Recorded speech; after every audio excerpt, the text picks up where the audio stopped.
আৰু চাওক, অখিল গগৈ এজন অজিন পাতকী মানুহ, সন্তুষ্ট নোহোৱা মানুহ, সদায় এটা ফেৰচিয়াছ মুডত থাকে। আৰু সেই কথাবিলাকে আগন্তুক দিনত ৰাজনৈতিক তেনেকৈ ধৰণৰ কথা নহয়, ৰাজনৈতিক বাহুবল কথা নহয়, ৰাজনৈতিক সুন্দৰভাৱে কেৰি কাটিব পৰাটোৱে আটাইতকৈ ডাঙৰ কথা। ৰাজনীতিৰ এটা ব্যৱস্থা থাকে আৰু সেইটো কাৰণে অখিল গগৈ এই যি ব্যৱস্থা, এই ব্যৱস্থাই বৰ্তমান অসমৰ ৰাজনীতিক জগতত এটা প্ৰদূষণহে সৃষ্টি কৰিছে। এতিয়া উজনি অসমত অখিল গগৈক নিষিদ্ধ কৰিছে বিল আছি থানাই, আৰু এতিয়া কিন্তু তাৰপাছতে অখিল গগৈ এতিয়া নামনি অসমত কিন্তু সক্ৰিয় হোৱা দেখা গৈছে। আৰু বিল আছি থানাৰ লগত এটা শৃংখল চলিয়া আৰু অখিল গগৈৰ অহিনকুল সম্পৰ্ক, এইবোৰ চাওক, এইবিলাক কথাটো আপোনাৰ চলি আছে। এইবিলাক বিৰোধীৰ যিটো ছিষ্টেম, এই ছিষ্টেমটোত এইবিলাক লাগি থাকিব।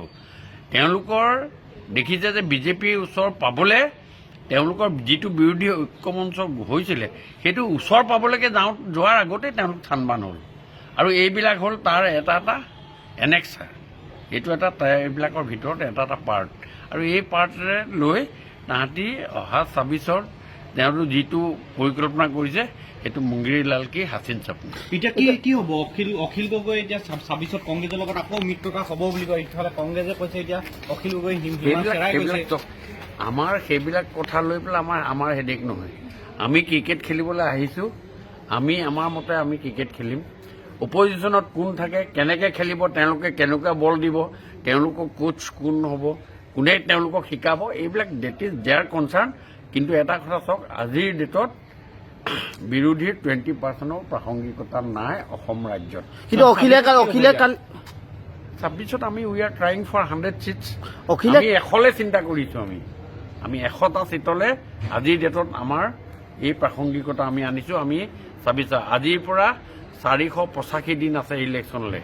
485 আমি কাউণ্টডাউন আৰম্ভ কৰিছোঁ আৰু এই কাউণ্টডাউনেৰে আমি 485টা দিনত আমি কেনেকৈ 100টা ছিটত আমি গৈ উপনীত হ'ব পাৰোঁ, সেইটোৱে আজিৰ ডেটত ভাৰতীয় জনতা পাৰ্টি আৰু UPPL আৰু AGPৰ প্ৰাসংগিকতা আছে, অইন কথাত নাই। শেষ কথা দাদা এটা, অখিল গগৈয়ে কালি কৈছে যে বিজেপিয়ে এতিয়া খিলঞ্জীয়া মানুহৰ ভোট নাপায় কাৰণে চৰ অঞ্চলত সোমাইছে, মিয়াৰ ভোট বিচাৰিছে। এতিয়া বিজেপিয়ে মিয়াৰ ভোটক লৈ ৰাজনীতি কৰিব বিচাৰিছে। এইটো অখিল গগৈয়ে এতিয়া বশ্যতা স্বীকাৰ কৰিছে। উপায় নাপায় অখিল গগৈয়ে এইটো ভাগ কৰিব খুজিছে। এই ভাগ যে কৰিব খুজিছে, প্ৰত্যেকটো ভাগ কৰাৰ ক্ষেত্ৰতে তেওঁলোকে মাৰ খাইছে। চাওক আপোনালোকে, তেওঁলোকে যিমান যি কৰিছে সেইকাৰণে ভম বকিছে বুলি ক'ব খুজিছোঁ। অখিল গগৈ এইটো ভাৰসাম্য হেৰুৱা কথাৰ বাহিৰে অইন একো কথা নহয়।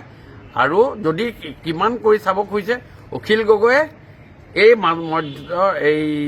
শিৱসাগৰত আজিৰ ডেটত ইলেকশ্যন পাতক, ইলেকশ্যন খেলিম বুলি অখিল গগৈ কওক, আমি ইলেকশ্যন পাতি দেখুৱাওঁ অখিল গগৈ কিমান ভোটত হাৰে। শিৱসাগৰৰ নিচিনা ধৰা জেগাত কিমান ভোটত হাৰে তাৰ আপোনালোকক আমি পাইছে। কালি এতিয়া কংগ্ৰেছে সংবাদ মেলত কৈছে অখিল গগৈ সীমা চেৰাই গৈছে বুলি কৈছে। এইটো চব মইতো আগতো কৈছোঁ যে ইহঁতৰ কেতিয়াও যোৰা নালাগে। আৰু এই গোটেই কথাটোৱে হ'ল যে বাঘে চাগে আৰু পানে নৈখন পাৰ কৰাৰ যিটো ব্যৱস্থা, সেই ব্যৱস্থাটোৱে কংগ্ৰেছৰ আৰু অখিলতৰ মাজত হৈ আছে। এতিয়া অখিল গগৈয়ে ভাবিছে মই আপাৰ হেণ্ড লওঁ। কংগ্ৰেছে নিষ্ক্ৰিয়তাটোক তাহাঁতি বুজি পাইছে।